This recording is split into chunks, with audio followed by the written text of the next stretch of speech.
16장 10항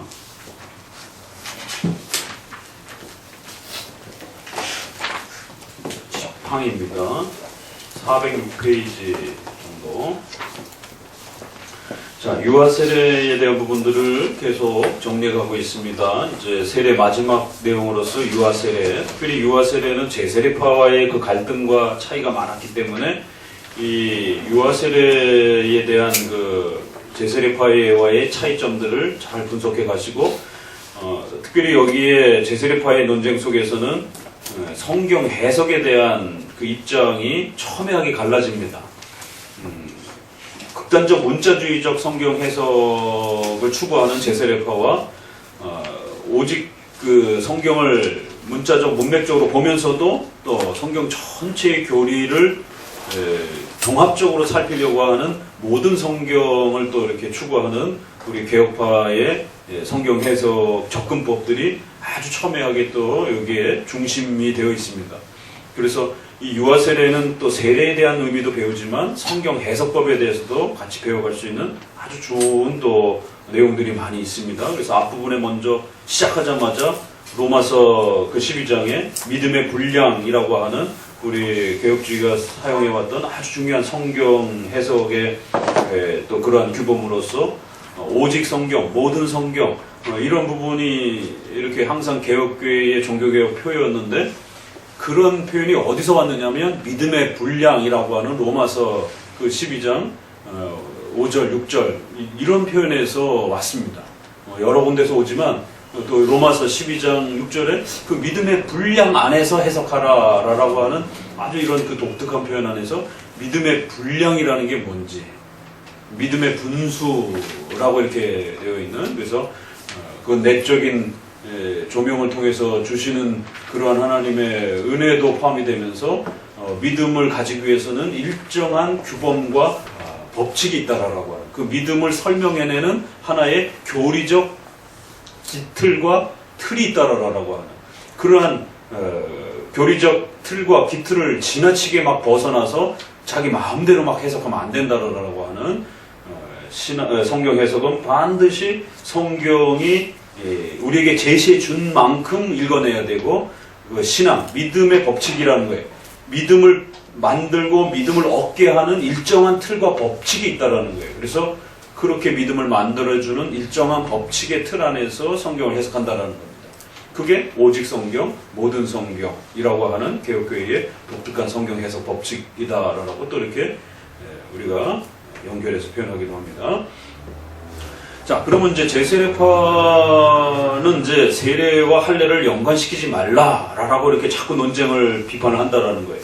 우리는 구약의 할례와 세례가 통일성 있게, 신구약의 통일성 아래에서 역사성은 차이가 나지만, 경륜에선 차이가 나지만, 본질론에 있어서는 여전히 중생을 뜻하는 하나님의 자녀의 표시를 뜻하는 외적 표시로서의 세례와 할례는 도구는 바뀌었지만 그 중생을 표시하는 그러한 중요한 신앙적 목적과 가치는 동일하다라고 하는 이제 이러한 해석을 하는데, 제세례파 쪽에서는 왜 그거를 구약의 할례는 할례고 신약의 세례는 세례지 왜 두 개가 똑같은 거냐? 그건 전혀 다른 것이다. 문자가 다른데, 표현이 다른데 그게 어떻게 똑같으냐? 이제 이런 식으로 문자주의를 추구하다 보니까 결국 둘은 다르다라고 자꾸 이렇게 비판한다라는 거예요. 그래서 차이 아닌 차이를 말한다. 그 차이를 잘못 주장한다라는 뜻이에요. 이제 우리는 미친 짐승 같은 자들이 굉장히 센 표현들이잖아요. 그러니까 이런 성경 해석을 잘못하고 망가뜨리는 이러한 자들에 대해서 이제 칼빈은 아주 굉장히 격노합니다. 이거는 단순한 인간의 어떤 글을 잘못 읽어낸 게 아니라 하나님의 말씀을 모독한 행위이기 때문에 그러한 자들에 대해서는 아주 신성 모독적인 미친 짐승이다라고, 아주 악한 자들이다라고 이렇게 아주 평가를 하는 것이, 하나님이 이 거룩한 제도를 쉴 새 없이 공격하는데, 하나님의 이 거룩한 제도를 이제 검토해보자라는 거예요. 같이 읽어봅니다. 첫째, 그들은 세례와 할례의 유사성 때문에 너무나도 구속과 이 두 표징을 될 수 있는 대로 멀리 분리시켜서 공통점이 전혀 없는 것으로 얘기하려고 했습니다. 이 두 표징은 서로 의미가 다르고 각각 포함된 언약도 아주 다르며 어린아이들에 대한 소명도 같지 않다고 한다. 그래서 봐라, 둘이 같다라는 말이 어디 있느냐 성경에. 이런 식으로 내용적으로 같은 거를 보지 못하고 외적인 형식이 동일하지 않기 때문에 다르다, 이렇게 결론을 낸다라는 거예요. 그러니까 이제 성경을 단편적으로 읽으면 이제 이런 일들이 벌어지는 것입니다. 중간쯤에 오셔서 여기서 출발해서 우리는 세례는 할례를 대신하며 할례가 옛날 유대인에게 알려준 의미를 우리에게는 세례가 나타내 보인다고 추론한다. 그러니까 추론적 법칙이 있다 그랬죠. 웨스민스터 세 가지 법칙, 문자 문맥적, 그 다음에 두 번째는 추론적, 신구약 통일성 아래에서 추론적, 세 번째 구체적으로 적용할 때는 양심법. 그 양심법은 교회적 양심이 있고 개인의 양심이 있어요. 그래서 교회적 양심은 교회법으로 구성이 되는 거고, 개인의 양심은 각자가 아디아포라라든가 이런 중립적인 부분을 선택해서 살아가는 것입니다. 그랬을 때 추론하는 방식으로 우리는 이 성경 신구약 안에서 끌어내는 방식이라는 거예요. 이 유아세례 문제는 언약이 서로 다르다는 주장을 하기 위해서 그들은 만용으로 성경을 남용하고 곡해한다. 그러니까 이제 이러한 성경 해석의 훈련이 잘못되면 유아세례라든가 이런 기초 교리도 잘못 읽어내게 되고요. 더 나아가서는 지금 국가론과 관련된 성도들의 생명이 달린 이런 문제를 갖다가 위험으로 성도들을 전쟁터로 내모는 이런 이제 목회자의 실수와 판단들을 하게 된단 말이에요. 신사참배 때 성도들은 어디로 가야 됩니까? 죽느냐 사느냐 문제잖아요. 독립운동을 해야 될 때 과연 독립운동을 하다 하면 또 당연히 죽을 수 있는 위험에 처하는데 그래도 그게 하나님의 뜻이라고 생각하고 나서야 되는 것인지, 유관순부터 시작해서 안창호, 안중근 다 기독교인이잖아요. 그럼 왜 기독교인들은 그렇게 해석해냈는가? 오늘 우리 시대에도 정말 검찰 개혁을 외치면서 저항을 하는 그러한 그룹과 또 현 정부의 지나친 반기독교적인 이러한 정책에 대해서 저항하는 이런 두 그룹으로 이제는 나는 완전히 성격이 아주 선명해지면서 나눠져 버렸어요. 그러면 찬반에 있어서 분명히 둘 중에 하나는 잘못 해석해낸 거고, 한쪽은 잘 해석해낸 OX로 분명히 갈려지는 겁니다. 그러니까 어떤 방식으로 성경을 읽어내게 되면 악용하고 남용하게 된다는 거죠. 그래서 너희는 그렇지 아니할 거니라고 하는 그 마태복음의 국가의 성격으로부터 교회는 분리돼야 된다라고 하는 그리스도의 이러한 그 책망을, 그 문맥을 고려하지 않은 그러한 지나친 책망이 결국 제세례파들의 극단적 국가론을 펼치는 근거 구절이 돼버리는, 그래서 성도들에게 그러한 부분으로 이원론적 국가관을 갖도록 요구하는, 또 현재의 많은 진보 좌파적 칼빈주의를 표방하는 분들이 사회정의와 사회복지와 인권이라는 이름으로 결국 교회가 지금 낙태법, 차별금지법, 차별법이 아니에요. 차별금지법입니다. 그 차별을 더 이상 하지 말라라고 금지를 시키는, 어떤 그 차별도 못하게 금지하는 법이에요. NAP라고 해서 차별금지법입니다. 우리가 말하다 보면 이제 차별법이라고 줄여서 이렇게 하다 보면 잘못하면 혼동이 될 수 있어요. 차별금지법. 이런 부분들이 반기독교적인 심각함이 더 큰 문제냐, 아니면 검찰개혁이 더 중요하냐, 냉철하게 성도들이 봐야 된다란 말이에요. 그럼 그 검찰개혁은 아주 고도의 전문성을 가진, 또 국회의원들이라고 하는 사회적 대의민주정책에서 협의를 거쳐서 국가의 법을 통해서 접근해야 되는 아주 고도의 전문적 활동이기 때문에 그건 일반 시민들도 또 크리스찬들도 쉽게 갖다부터 이야기를 할 수 없고, 왜? 다르게 보는 수많은 또 정당과 입장들을 갖고 있으니까 어느 쪽만이 적대적으로 옳고 다른 쪽은 너네들 다 틀렸다, 이렇게 어떤 국가적 정책을 함부로 그렇게 평가할 수는 없단 말이에요. 그러나 미군 철수라든가 또 연방제의 이러한 그 낮은 연방제라든가 이런 거는 국가 존립에 관련되어 있는 문제이기 때문에 그거는 그게 성경적이냐 아니냐의 문제가 아니에요. 그건 교회법으로서 우리의 형편 아래서 양심의 법 안에서 판단해 봤을 때 교회가 존재하기 위해서는 이러한 미군의 도움을 받을 수밖에 없는 그런 현실적인 하나님의 섭리 안에서 국가 정치를 살펴봤을 때 우리의 나라 대한민국의 이러한 존립의 근간 역할을 해주고 있기 때문에 그러한 정책들을 어느 정당이든지 만약에 그렇게 미군 철수를 들고 나오는 정당이 있다라면 그건 어느 정당이든지 기독교인들이 주의해서 봐야 되고 그러한 자들에게 절대로 선거를 통해서 국가의 법이라든가 미군 철수를 결정할 수 있는 그러한 이런 위정자의 힘을 갖추게 해서는 큰일 납니다. 그건 경험해보고 나서 배워야 될 문제가 아니란 말이에요. 경험하기 전에 그런 사태가 벌어지기 전에 충분한 역사 연구와 또 우리 근대사 연구와 또 성경 연구와 또 여러 가지 또 자료들을 세계 외교 관계들을 분석해서 판단을 내려야 되는 문제지.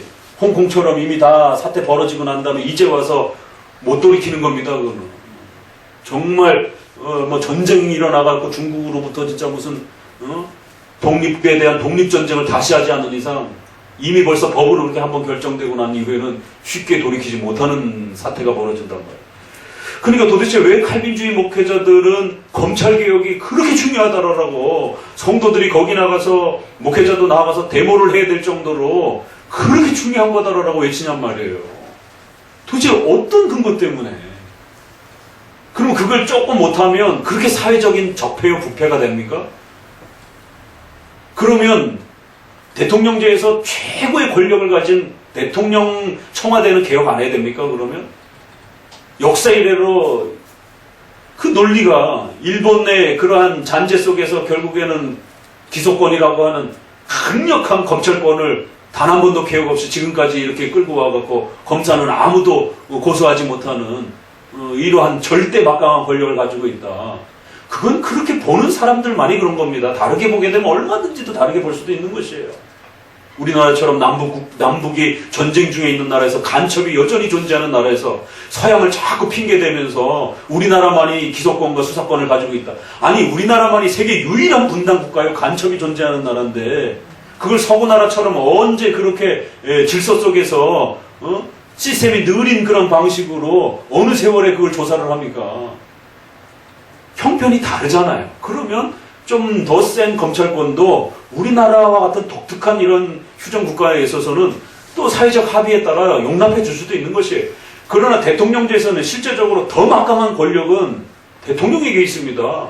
그 검찰총장도 대법원의 이런 또 법관도 법무부 장관도 대통령이 임명을 할 수가 있단 말이에요. 청와대의 막강한 그 대통령제의 그 권한은 아무 소리도 안 하면서 그건 관점에 따라 얼마든지 어느 게 더 중요하느냐는 선후를 따질 수도 있고 수많은 또 반대 목소리가 있으면 어느 게 정치는 절대적 선은 없는 겁니다. 합의해서 조율하면 되는 것이에요. 국가의 존립의 문제에 해당이 되는 이런 몇몇 문제 빼놓고는 나머지는 얼마든지 좀 불편해도 서로 합의하고 조금 절충하면서 그렇게 정치는 끌고 가는 거예요. 역사는 그렇게 모든 정치는 그렇게 끌고 온 겁니다. 그렇지 않으면 독재를 하든가 왕이 돼갖고 독재를 하든가 아니면 진짜 공산주의처럼 저렇게 세습을 해가지고 절대 정치를 펼치든가. 도대체 왜 칼빈주의 목사들은 사회정의와 복지 문제를 정의와 공의 문제가 가장 기독교의 우선적인 문제인 것처럼 성도들을 호도시켜갖고 곡해를 시켜서 그렇게 교회의 본질을 곡해시켜버리는 그러니까 성도들이 투사가 되는 사회정의를 개혁하는 데 있어서 투사가 되는 아니 교회를 세우고 전도를 하기 위해서 전도하다가 잡혀가고 정말 전도하다가 고난을 받고 그런 다음에 이해가 되겠어요. 근데 검찰 개혁을 하고 무슨 법제도 고치는데 목회자와 성도들이 투사가 되고 제일 앞장서서 목소리를 낸다라면 도대체 정당 정치인이에요? 교인이에요 도대체? 심각한 겁니다. 그런데 다 그게 성경 해석에서 오는 거예요. 제세례파가 너희는 그렇지 않을 것이다 라고 하는 그 말씀을 가지고 완전 분리주장을 끌어낸 것처럼 사회정의와 이런 부분들은 이 사회에서 얼마나 정의 문제 얘기 많이 해요. 공의 문제도 그렇고 일반 윤리에 대한 책망들을. 그러나 전체 안에서 읽어야지요. 그 부분만 정의 문제만 읽어내서 될 문제가 아니고, 그렇게 사회정의와 통일 문제와 또 이러한 사회 부패성에 대한 문제는 소위 자유주의 신학이 가장 큰 목소리를 냈습니다. WCC가 가장 큰 목소리를 냈습니다. 지금 칼빈주의 목사들, 자유주의 목사들이 지금 주장하고 있는 주제들은 이미 벌써 WCC에서 다 나왔어요. 동성애에 대한 것에 대해서 너무 그렇게 과격하게 비판하지 말아라. 북한에 대한 이러한 문제들에 대해서 통일 문제에 한국은 적극적으로 나서야 된다. 또 이러한 세계 외교 문제와 관련해서의 또 이런 소수권자들에 대한 문제, 타종교에 대한 연합에 대한 문제, 외교 정책에 대한 이런 부분이 환경 문제, 이 WCC의 그 성명서 안에 정책 안에 다 나오고 있어요. 인터넷 찾아보세요.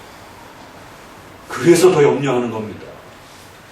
개혁주의권내의 목소리가 아니라 자유주의권내의 목소리가 그대로 반복되고 있단 말이에요. 과거에 70년대, 80년대 평양에 갔다 오는 것이 마치 기독교의 목회자로서 양심적 삶을 사는 것처럼, 정의 문제를 해결하는 것처럼, 그래서 대학생들이 온갖 비난을 감수하고 위험을 감수하고 평양에 갔다 오고, 평양에 갔다 온 거를 굉장히 큰 양심적 행위를 한 것처럼 그렇게 추앙을 받고, 이게 다 기장에서 펼쳤던 그런 사회적인 문제란 말이에요. 그럴 때마다 기독교는 복음 중심의 자리를 지켜야 되고, 특별히 교회 존립과 국가의 존립 문제 아닌 이상에는 국가를 존중하고, 이러한 그 탄력적인 질서들을 늘 지켜왔단 말이에요. 그게 바로 성경의 여러 국가 간의 문제들을 잘 읽어낸 개혁주의 태도란 말이에요. 그럴 때마다 기장에서, 그럴 때마다 이 자유주의 신학에서 장로교를 얼마나 욕했는지 압니까? 사회의 부패와 악에 대해서는 침묵하고, 사회의 가난하고 어려운 자들에 대해서는 침묵하고, 오히려 권위자와 부자들의 편에 서가지고, 권력자들의 편에 서가지고, 오히려 그렇게 정권에 기대어 살아간다는, 그거 제세례파가 똑같이 했단 말입니다. 루터에게, 쯔빙글리에게, 칼빈에게.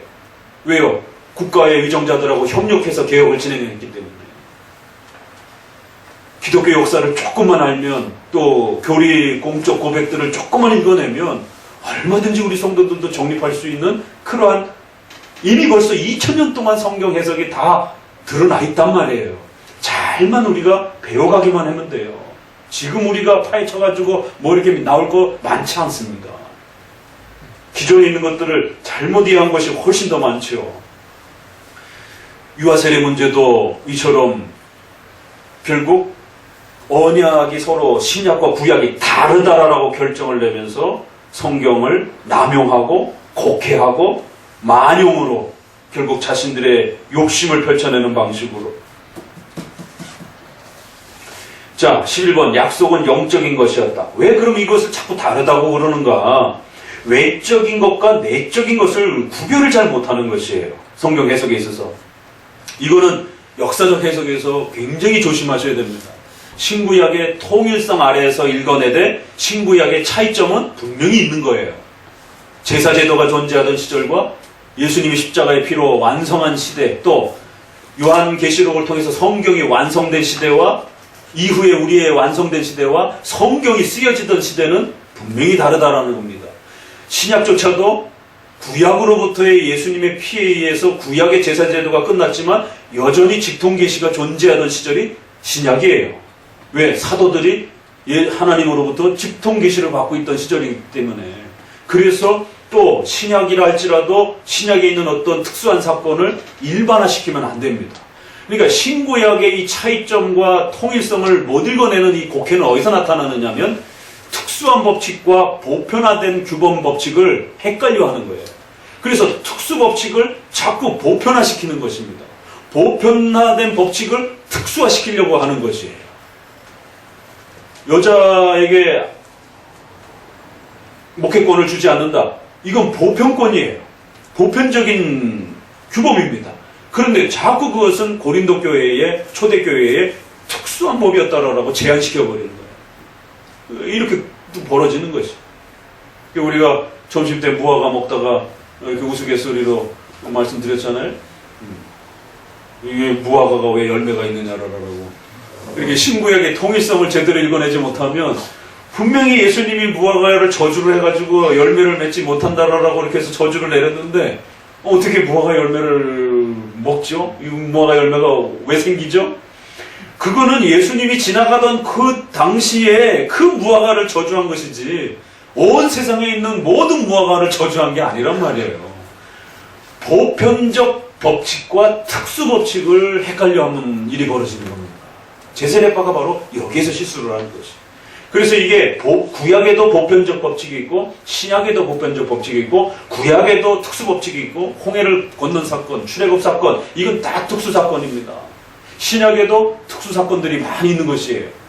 단위적 사건, 아나니와 삽비라 같은 헌금하다가 죽는 이런 사건들은 아주 특수한 사건들이에요. 이게 만약에 오늘날 보편화되면 여기도 남아있을 사람이 좀 있나? 그건 아주 특수 사건이란 말이에요. 그러니까 제세례파가 실수하는 건 바로 특수 사건과 보편적 명령을 혼동할 때 이게 벌어지는 거예요. 그래서 약속은 영적인 것이고 내적인 거고 이것은 보편적 규범인 겁니다. 그러나 외적인 것은 특수한 거고 또 임시적인 것이고 제한적인 것으로 쓰일 수 있는 거예요. 할례가 문자 그대로의 표징이었다면 우리는 분명히 세례도 그런 것으로 보아야 한다. 외적 표징으로서의 본질은 똑같다라는 것이죠. 중생의 표지라고 하는.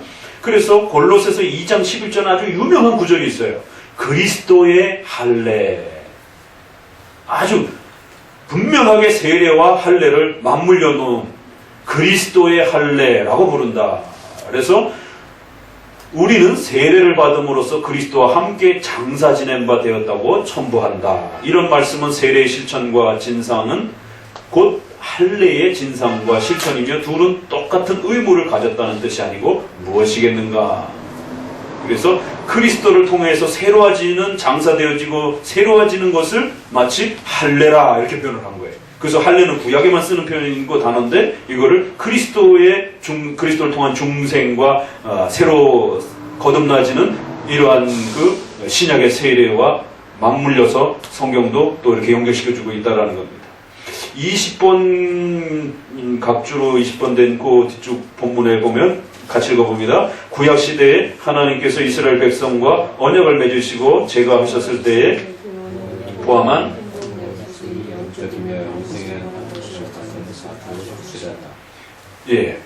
영적인 것입니다. 내적인 본질은 영적인 것이에요. 외적인 것은 형식적인 것은 임시적인 겁니다. 그 아래 그러나 동시에 우리는 하나님께서 그들에 대한 호의를 지상적이며 물질적인 은혜로 증명하셨다는 것을 부정하지 않는다. 우리는 그런 방법으로 영적인 것을 주시겠다는 약속에 대한 소망이 강화되었다라고 말한다. 이런 것은 가나안 땅을 소유한다. 이런 것도 마찬가지라는 거예요. 유대민족에게 주신 모든 지상적 약속은 이런 뜻으로 이해해야 한다. 즉 이런 약속들은 저 영적 약속을 원천으로 삼아 그렇게 영적 약속이 항상 첫 자리를 차지한다. 그러니까 구약의 매장 문화도 그 특수 명령인 겁니다. 가나안 땅에 머물러야 한다라고 하는, 그래서 뼈조차도 가나안 땅에 묻어야 된다라고 하는 그러한 가나안 땅에 대한 구약의 임시적이고 외적인 그러한 법이었지. 종말론 때문에 모든 성도가 꼭 매장 문화만이 가장 성경적이고 부활을 대비하기 위해서 반드시 매장되어야 된다. 이렇게 주장하면 큰일 난다라는 것이죠. 그런데 의외로 종말론에서 매장을 성경적이다라고 주장하는 분들이 굉장히 많습니다. 절대로 매장을 성경적이다. 오늘날 지켜야 되는 성경적 우리 장례식의 어떤 하나의 규범이다. 이렇게 말하면 큰일 납니다. 웨스트민스터 장례식에 대한 내용 안에 어디에도 매장이 많이 성경적이다라고 이렇게 나와 있지 않습니다. 그저 사람이 죽으면 미신적 행위를, 시체를 남겨두고 오랜 동안 카톨릭처럼 미신적 행위를 하지 말고 속히 매장하라라고만 되어 있는 것이에요. 자, 12번. 그래서 신체적 및 영적 유아들 해서 이러한 외적인 것과 내적인 것을 잘 구별해야 된다라고 하는 겁니다. 이게 다 성경 해석 법칙이에요. 유아 세례 하나만 지금 언급되고 있지만 다 연결이 되잖아요. 장례식에 대한 문제, 또 우리가 국가에 대한 문제, 풀어가야 되는 모든 주제들이 다 구약과 신약 아래에서 외적인 것과 내적인 것을 구별해내지 못하면 같은 문제들이 발생이 됩니다. 그들은 자녀들이라는 말의 사용에 있어서 구약 시대에는 아브라함의 혈통에서 난 사람들을 그의 자녀라고 불렀고, 이게 제세례파예요. 지금은 그의 믿음을 본받은 사람들을 같은 이름으로 부른다고 구별한다. 그래서 마치 구약은 혈통적인 어떤 하나님의 백성들이고, 신약은 믿음의 자손의 어떤 그 그룹인 것처럼, 이렇게 하면 구약과 신약의 구원이 달라져 버리게 됩니다. 그럼 구약은 아브라함의 자손으로 태어나야, 혈통적으로 태어나야 구원이 유지가 되고, 신약은 아브라함의 신앙 고백을 이어받는 그런 형태로 이런 식의 차이를 두게 된다는 거죠. 그렇게 읽으면 큰일 난다는 거예요. 22번, 이런 말에는 희미하나마 이제 진리의 불꽃이 담길 수도 있지만, 그러나 이 경박한 사람들은 무엇이든지 우선 손에 닿는 것을 잡고서는 더 이상 앞으로 나아가지. 이것도 잘 들어보세요. 이게 성경 해석이고, 이게 극단주의자들의 동일한 모습입니다. 오늘날도 특별히 하이퍼 칼비니즘이 이런 극단주의적, 문자주의적, 성경에 어디 있어, 이런 식으로, 그리고 지금 당장 개혁해야 되는 것처럼 이렇게 아주 지나친 개혁을 부르짖는, 본인들은 엄밀한 개혁이라 그랬지만 정통교회 입장에서 봤을 때는 그건 과격한 개혁이고 지나친 개혁이에요. 하나님의 섭리를 무시하는, 자기가 다 개혁해내려고 하는, 하나님의 개혁도 하나님의 섭리와 뜻이 때가 있는 것인데 자기 손으로 뭐든지 다 만들어내야 되는, 이렇게 되면 인간의 의지로 구원도 성취하는 것처럼 개혁도 인간의 의지로 모든 걸 다 완성한다라고 하는 알미니언주의하고 똑같아 버립니다. 이게 원리상. 칼빈은 이들의 공통된 신학의 문제점을 이렇게 비판합니다. 이 경박한 사람들은 무엇이든지 우선 손에 닿는 것을 잡고서는 더 이상 앞으로 나가지 않고 한마디 말에 들러붙어서는, 번역도 잘했어요. 그래서 제가 이 생명의 말씀 작가를 좋아합니다. 이게 옛날 다 그래도 원로들이 번역을 하신 거라, 나머지 분들은 다 이렇게 좀 젊은 분들이 다 번역을 하는 거고, 요것만이 각 그 신학교의 최고 원로들이 중심이 돼서 번역했던.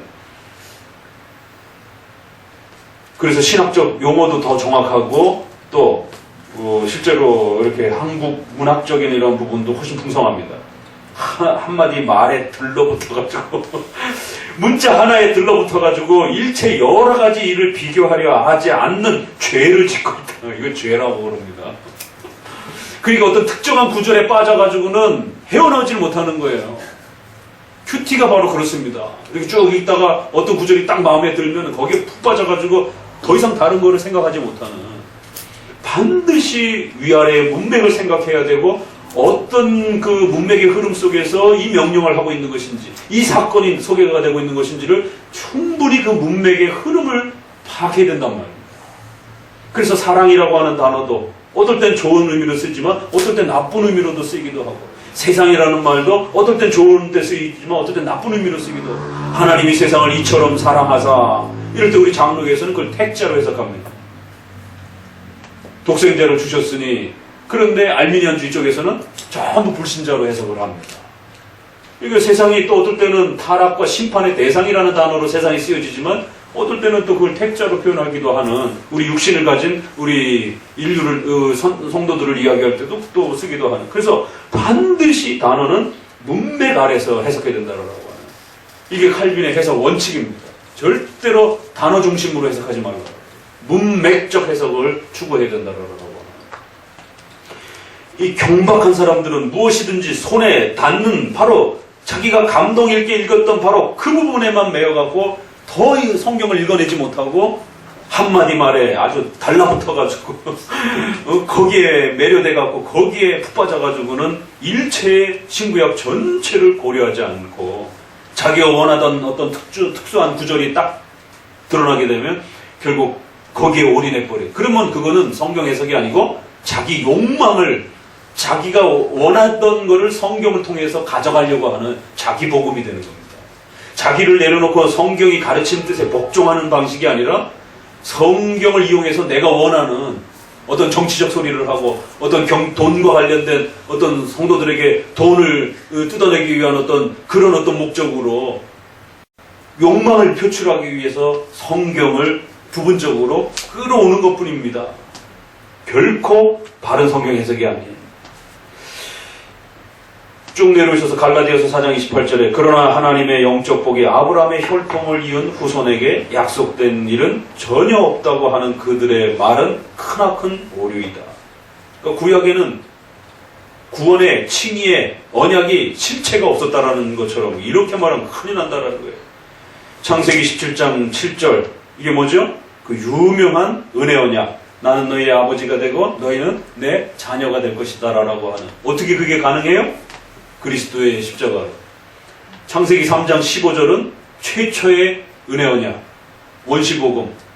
여자의 후손, 뱀의 후손 이렇게 소개하고 그 다음에 두 번째의 은혜 언약의 핵심 내용이 바로 창세기 17장 7절 8절이에요. 꼭 외워둬야 됩니다. 표시해놓고 이건 아주 핵심적 그 구절이기 때문에 그리스도를 이 복의 근원으로 믿고 받아들이는 사람은 모두 이 약속을 이어받게 되며 따라서 아브라함의 자녀라고 불리게 되는 것이다. 창세기 17장은 구약만 신약 전체를 통원해서 그 그리스도를 통한 장차 하나님의 자녀가 된다라고 하는 이 영적 복은 동일한 것이다. 아브라함은 모든 믿는 사람의 조상인 겁니다. 그래서 13항 마태복음 8장 11절 뒤부터 읽어봅시다. 409페이지. 그러나 그보다 하나님께서는 그와 똑같은 위대한 자들을 베푸셨다. 다른 모든 민족을 이 한 민족을 택하셔서 얼마 동안 그의 은혜를 그들에게만 한정시켰기 때문에 그들을 자신의 소유와 자신의 사신 백성이라고 부르셨다. 유대인들에 대한 이 은혜를 확증하는 하나님께서 그들을 구원하시는 분임을 이 상징으로 가르치려고 하셨다. 분명하게 구약에도 칭의와 구원의 은혜가 동일한 겁니다. 다만 외적인 도구가 바뀌었을 뿐이라는 것이. 하나님께서 정하신 기간 동안 아브라함은 할례자들의 조상인 이런 외적인 차이가 있었을 뿐이에요. 14번, 14항 유대인들과의 언약은 무효가 되지 않습니다. 그렇기 때문에 구약에 약속했던 유대인들과의 이러한 약속들은 구약에는 없었다라고 하면서 단절시킬 문제가 아니라 구약의 백성들, 특별히 유대인들과의 언약은 여전히 유효한 겁니다. 로마서 9장 7절에 반대자들이 이제 그러면 구약에 이러한 그 살았던 사람들은 분명히 신약에서 성취가 된다라면 구약에는 부족한 거 아니냐, 분명히 신약에서 약속이 성취되었다라고 이렇게 말하지 않느냐. 넘어오시게 되면 우리가 아브라함의 혈통에 의한 후손에게 어느 정도의 지위를 주는 데 비해서 사도의 말은 그것을 아무것도 아니라고 암시하는 듯이 보인다. 그래서 성경을 읽다 보면 마치 구약에 어떤 구원이 없는 것처럼 구약에는 아직 언약이 성취되지 않은 것처럼 표현하는 부분들이 분명히 있는 건 사실이에요.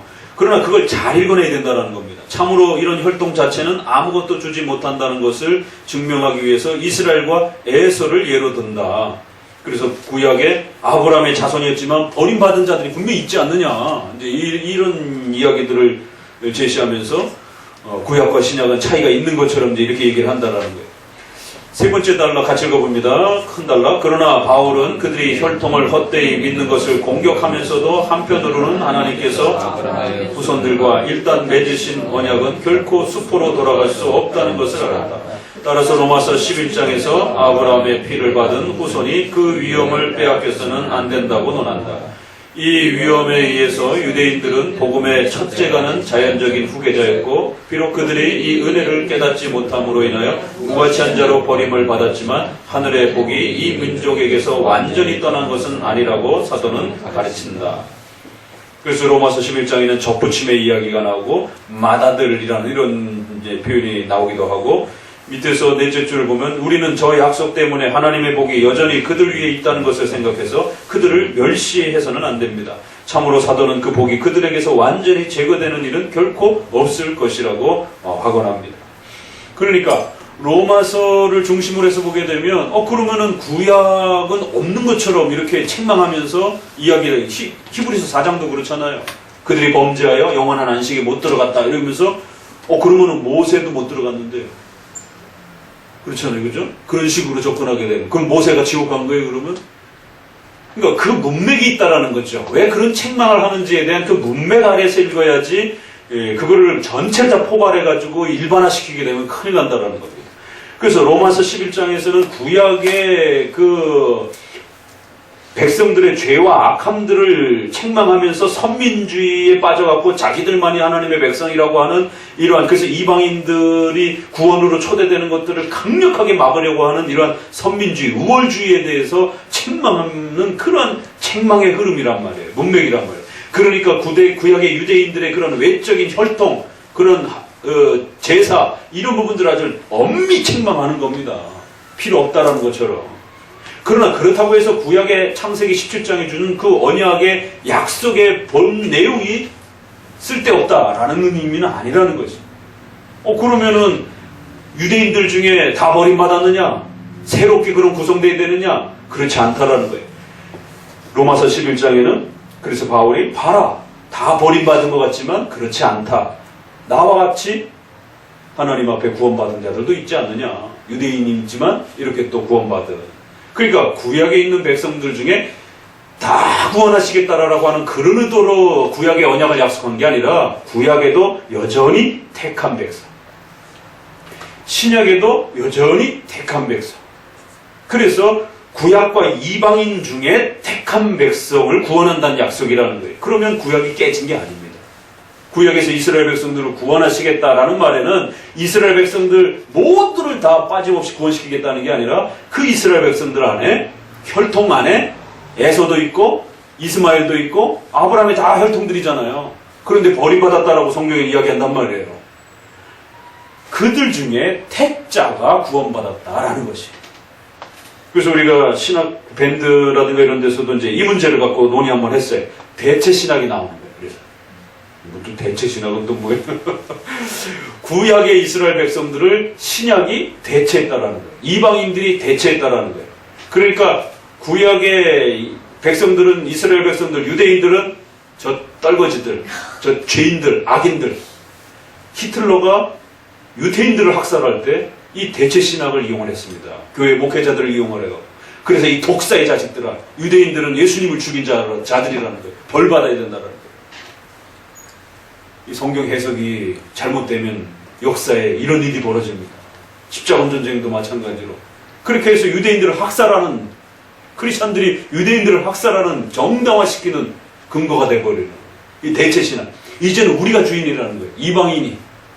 이방인들이 이제는 참 교회로서의 주인이라는 거예요. 구약의 이 떨거지들은 그리스도를 핍박하고 죽인 자들이기 때문에 다 없애야 된다는 거예요. 대체 신학. 대체했다라는 거예요. 잘못된 겁니다. 그러면 우월 신학, 유대주의 신학, 이건 우리가 유대인들이 장자고 너네 이방인들은 서자야. 이제 이걸 서자 신학이라고 그래야 되나? 이거 우월 신학, 유대주의적 신학이에요. 여기에 오늘날 백투더 예루살렘이라든가 시오니즘자들이, 세대주의자들이 빠져 있어요. 그래서 유대인들은 우리의 장자입니다. 우리는 거기로 초대받은 거라고. 그래서 마치 유대인들이 더 우월한 그 하나님의 택함을 받은 자들인 것처럼, 우리는 덜한 자인 것처럼, 이런 식의 유대주의적 해석에 빠지면 안 됩니다. 예정론 안에서 하나님이 구약의 백성 가운데서도 택함 받은 자들만, 그래서 아브라함의 자손이지만, 혈통적으로는 아브라함의 자손이지만 버림받은 자들도 얼마든지 있다라는 거예요. 이방인들 중에서도 초대받지 못한 수많은 민족들이 있는 거예요. 그들 중에 택함 받은 자들이 하나님의 백성이 되는 거예요. 그래서 구약의 유대인과 신약의 이방인들 모두 가운데 택한 자들만이 하나님의 구원의 이 혜택을 누리게 되는 겁니다. 그래서 이거를 병렬적 구조라고 그래요. 대체도 아니고 우월도 아니고 구약과 신약 모두 택함받은 백성들이 구원을 받는 겁니다. 그래서 로마서 11장에 온 이스라엘이 구원받는다 해서 이 온이라는 말을 어떻게 해석해야 되느냐가 이게 논쟁이 되는 거예요. 그랬을 때 온 이스라엘 그러면 전체 이스라엘을 다 해당이 되는 건지, 아니면 우리를 이방인들, 예수님을 믿는 이방인들을 이스라엘, 참 이스라엘이라고 해야 되는 건지, 이 해석이 달라집니다. 대체 신학 쪽에서는 우리가 참 이스라엘 아브라함의 자손이다 이제 이방인들이 이렇게 말하는 거고, 우월주의 쪽에서는 유대인들이 그래도 어찌됐든 참 이스라엘이다라고 말하는 거고, 예정론 신학에서는 유대인들과 이방인들 중에 선택받은 자들이 온 이스라엘이 되는 거죠. 하나님의 백성으로서 함께 가는 거예요. 그래서 유대인들을 너무 적대시하면 안 됩니다. 유대인들을 적대시하게 되면 히틀러적 그런 2차 세계대전 신학이 나옵니다. 우월 신학을 너무 강조하게 되면 십자군 전쟁에서 예루살렘 성전 지키려고 목숨을 버리는, 땅 지키려고 목숨을 버리는 이런 허무맹랑한 일이 벌어진 거예요. 거꾸로 또. 이게 다 결국 제세례파의 이러한 또 성경 해석에 있어서도 이렇게 유아 세례와 관련해서도 차이가 나고, 또 다른 확장된 부분에서도 차이가 납니다. 두 개 더 해야 되겠네요. 15항, 약속은 비유적인 것이 아니라 문자 그대로 실현된 겁니다. 약속은 본질과 내용이니까.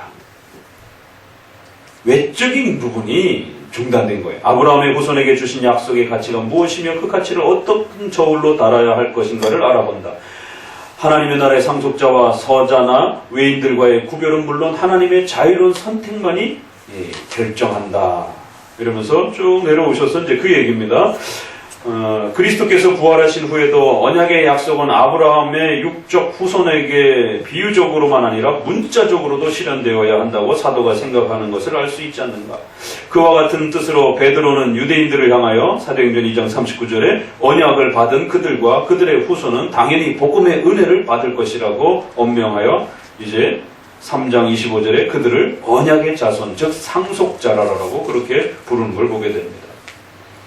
그래서 예수님도 마태복음 5장 17절에 율법을 완전케 하셨다라고 오셨지 구약을 없애버리려 오셨다 이런 게 아니다라는 겁니다. 그래서 신구약의 이러한 차이와 공통점들을 잘 읽어내셔야 하는 거예요. 16항, 그래서 결론으로 세례와 할례의 다른 차이점, 이건 외적인 부분에 있는 겁니다. 그뿐 아니라 그들이 내세운 세례와 할례의 차이점은 우습고 조리가 전혀 없을 뿐만 아니라 서로가 모순된다. 그러면서 그들은 외적인 것과 내적인 것을 거꾸로 적용을 한 것이에요. 자, 413페이지 끝으로 내려오면서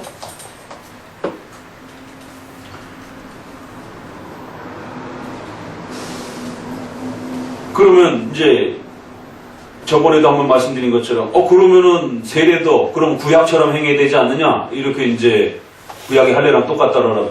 그럼 하나님께서 할례를 제 8일까지 미루셨은 이제 8일만에 했으니까 그럼 세례도 8일 만에 해야 되는 거냐? 이제 이런 식으로 또 시비를 붙이게 되면 문자주의의 이제 심각함에 빠지게 되는 거예요.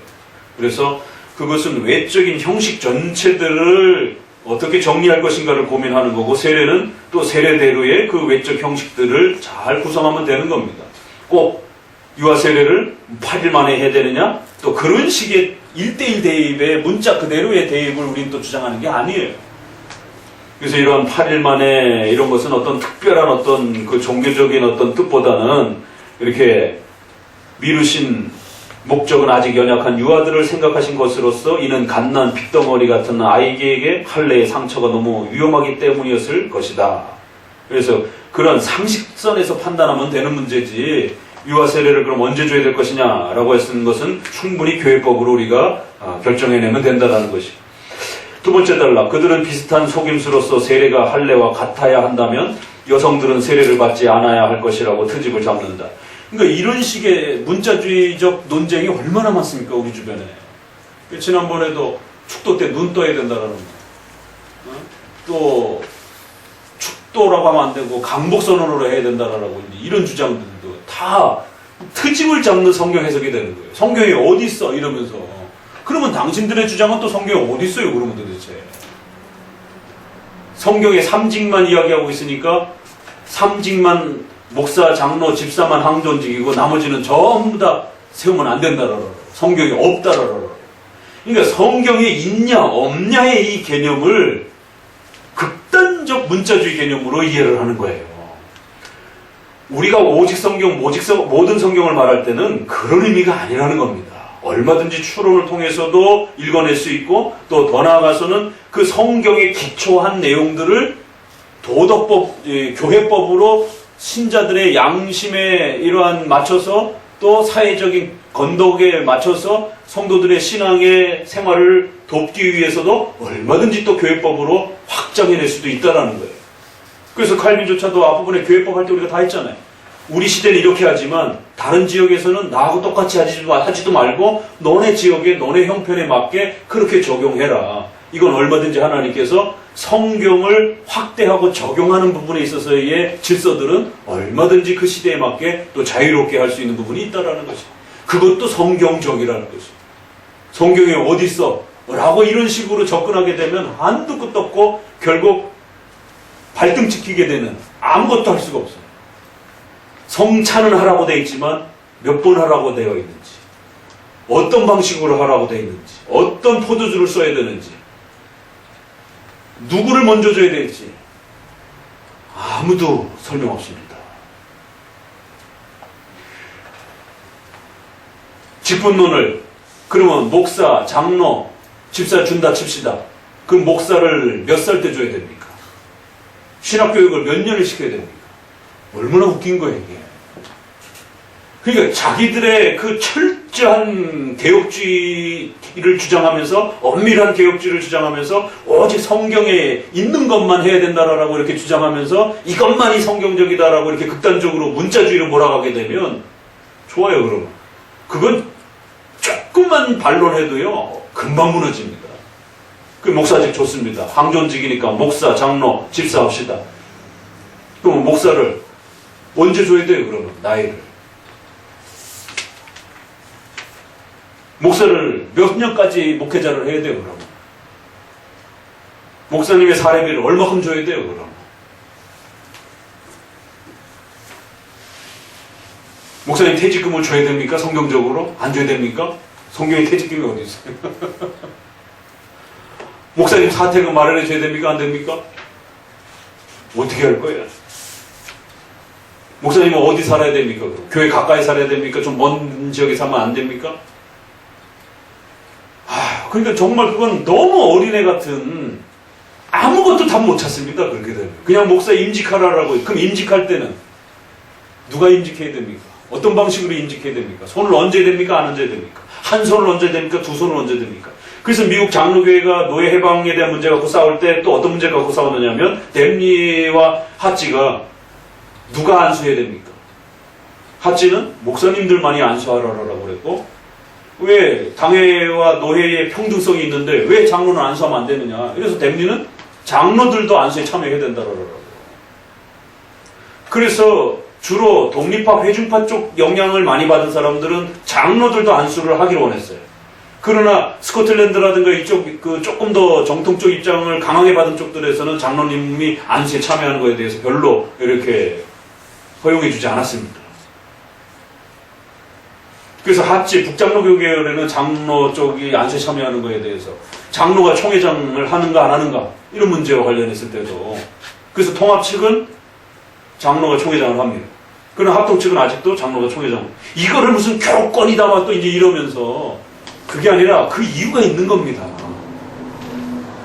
어떤 경우는 목회자가 그 총회를 인도하면서 이렇게 개회도 선언해야 되고 파회도 선언해야 되지만, 어떨 때는 또 그 회의를 진행하면서 그 중간중간에 다른 어떤 내용 때문에 법리적인 것만 처리하는 게 아니라 예배를 인도해야 되는 어떤 그런 내용이 있기도 하고, 또 예를 들면은 반드시 성찬을 하고 합니다.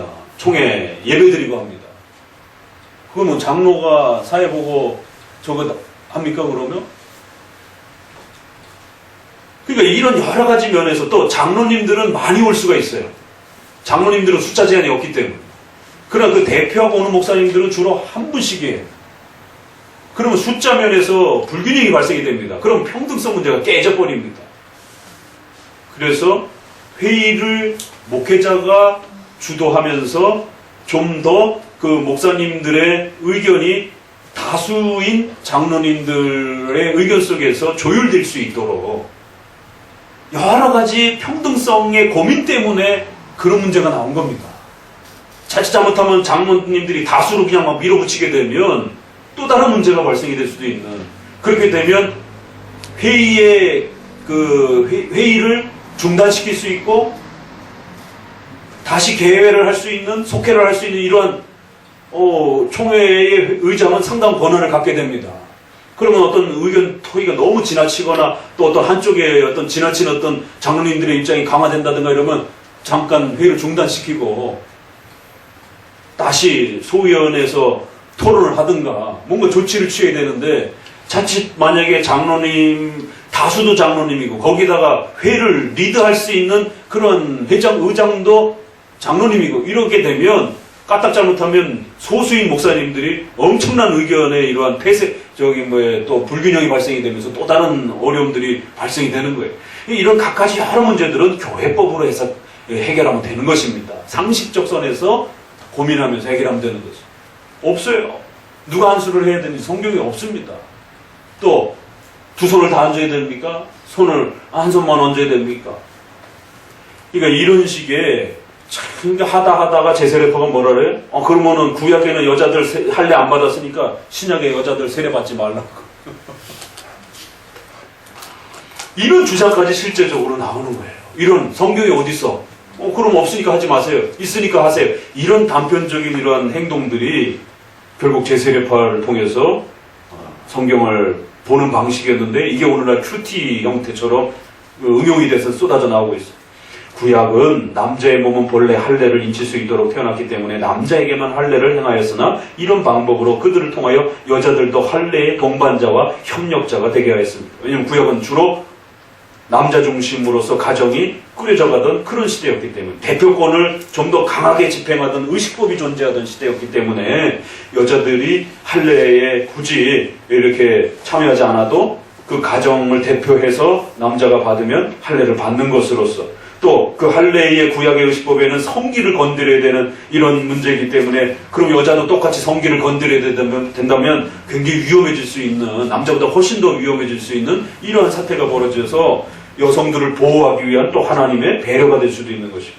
그러나 신약에 와서는 좀 더 간편해졌기 때문에 이제는 여성들에게도 세례의 그러한 의식들을 충분히 행할 수 있다는 것이, 이 두 가지는 그 내적인 신비, 즉 약속과 가치와 효력이 완전히 일치한다는 것을 꼭 명심하십시오. 그래서 반드시 이 유아세례를 이렇게 우리가 해석해 나가는 데 있어서 이건 단순한 유아세례 문제이기도 하지만, 이건 성경 해석의 전반적인 이런 접근법이 극단적 문자주의, 어거스틴하고 펠라기우스가 싸울 때도 똑같았습니다. 극단적 문자주의, 성경이 어디 있어? 이런 식으로 오늘 우리 시대에도 똑같이 이 성경 해석의 기초가 훈련되지 않으면 항상 성경이 어디 있어? 그리고 극단적으로 개혁해내려고 하는, 그러면서 이게 가장 성경적이다 막 이러면서 실제적으로는 또 그것도 그 학자 개인이 주장하는 거지 역사성도 또 객관성도 쉽게 마련될 수 없는, 절기 문제에 있어서도 웨스트민스터에서는 조금 강하게 안 지켰으면 하는 입장을 표명하고 있지만, 보르트법이라든가 이런 데서는 오히려 5개의 교회 절기를, 거기는 성령 강림절도 지키라고 해요. 오히려 성탄절, 부활절, 성령 강림절 이렇게 해갖고 5개의 기본 절기 정도는 신앙의 규범상, 건덕상 가톨릭처럼 미신화되지 않는다면 건전하게 또 행해도 좋다라고 도르트 교회법에서. 그래서 IRPC처럼 IRC 계통의 독립파 김홍전 목사님에서 장로계 쪽을 조금 핏자 프레스비테리언을 추구하려고 하는 그 IRPC라고 해요. IRPC 계통에서는 장로교의 호감도가 더 커요. 그러니까 그쪽에서는 도르트법이라든가 이런 걸 중심으로 해서 절기를 아주 굉장히 중요하게, 절기를 지키는 게 개혁이에요. 또 거기는 거꾸로 웨스트민스터 라인 쪽에서는 또 안 지키려고 하고, 그 역사적 어떤 성격이 있는 거란 말이에요. 오히려 절기 문제, 직분 문제, 돈 문제 이런 거 완벽하게 차단시킨 게 누군지 아세요? 여호와 증인들입니다. 여호와 증인들 그런 거 하나도 안 해요. 성경에 어디 있어 이래가지고. 그래서 여호와 증인들은 직분 인정 안 합니다. 그냥 다 형제. 그래서 처음에 형제라고 그랬어요. 왜 목사님이라고도 하지 말라라는 거예요. 그냥 잠깐 성경 설명해주는 자, 이렇게 어떤 직함이 들어가게 되면 이게 등급화가 된다는 거예요. 모두 다 형제라고 부르고, 그냥 모두가 다 평등하게, 평등히, 교회에서 절대로 어떤 명목상의 이름 붙여갖고 헌금하지 말라라고. 그렇게 되면 또다시 가톨릭화 된다라고. 성경에 어딨냐고 이런 식의 그래서 모든 교회의 어떤 이러한 그 훈련 차원에서의 어떤 규범이라든가 이런 것들도 그게 성경에 어딨냐라고 다 없애라라고. 여호와 증인들이 가장 잘했습니다. 개혁. 외적 개혁 단행을. 근데 가장 심각한 이단입니다. 이거 오늘날 잘못 극단적 엄밀한 개혁을 17세기만 강조하면서 이렇게 엄격한 개혁 주장하는 분들 또 지금 최근에 유럽파 출신들 유럽에서 개혁하고 오신 분들이 이제 국가와 관련해서도 굉장히 좌파적인 성향이 강하고 또 이 칼빈주의 안에서 이런 개혁에 대한 부분에 있어서 아주 극단적인 문자주의가 굉장히 강합니다. 그래서 교회가 지켜왔던 기존의 그래도 물론 부패적인 부분이 있어요. 그러나 교회가 수년 동안 잘 지켜온 전통이라든가 이런 부분들을 그냥 막 지저밟는 이러한 그 아주 과격성을 마치 개혁인 것처럼 그래서 그런 외적인 개혁들을 지금 당장 해야 되는 거. 그 여호와 증인들이 훨씬 더 잘했습니다. 개혁이란 성도들이 잘 따라올 수 있도록 연약하고 미진한 성도들이 혹시라도 못 쫓아오면 안 되기 때문에 열심히 교육을 우선시하고 그 교육이 따라붙지 못하면 함부로 그런 개혁들을 단행하지 못하도록. 왜? 성찬도요 자주 하면 좋지만 그 자주 하는 것만이 성경적이다 이러면 안 됩니다. 성도들이 성찬에 대한 인지가 교육이 안 된 상태에서 성찬 자주 하게 되면 그 카톨릭처럼 미신화됩니다. 그래서 칼빈이 성찬론 부분에서 자주 하지 말라라고 또 어떤 부분에서는 교육이 덜 된 상태에서 절대로 자주 하지 말라라고. 왜? 모르는 상태에서 아무것도 모르는데 그냥 먹는 것만 열심히 보고 있는 거예요. 이게 뭔지 몰라요. 그럼 미신화됩니다. 교육이 되는 만큼 횟수도 조절하고 이런 부분을 근데 또 막 당장 뭐 성찬을 막 자기네들은 매주마다 한다라고 해서 이게 더 성경적이다라고. 그러니까 미흡한 칼빈주의자들, 덜 된 칼빈주의자들 정말 조심해야 돼. 오히려 칼빈주의를 욕을 먹이게 돼서 정말 이 멋있고 소중한 칼빈주의 개혁주의가 세대의 어디 말씀 보존학회 때문에 하늘이 칼빈주의 이상한 형태로 이렇게 곡해된 것처럼 오늘 우리 시대의 이러한 제세례파와의 아주 첨예한 이 논쟁의 역사가 오늘 우리 시대에도 또 그대로 재현되고 있어요. 본인들은 절대로 제세례파가 아니라 그러죠. 신학의 원리상 제세례파적 신학을 구축하고 있다는 거예요. 극단적인 그런 문자주의와 개혁성이. 왜 그들을 급진주의적 개혁주의자다라고 제세례파를 그렇게 말하겠습니까? 세례와 관련해서는 제세례파라고 그러고 신학적 원리상에서는 급진 개혁주의자들이라고 이렇게 프로테스탄트주의자들이라고 말을 하는 거예요. 천천히 국가의 위정자의 도움을 입어서 천천히 이렇게 개혁하는 거를 느리고 권력에 의탁했다라고 비판을 하는 겁니다. 비판 내용이 똑같잖아요, 오늘. 자, 기독교 강의의 세례론 부분 이렇게 좀 잘 정리해 주시기 바랍니다. 좀 마셨다.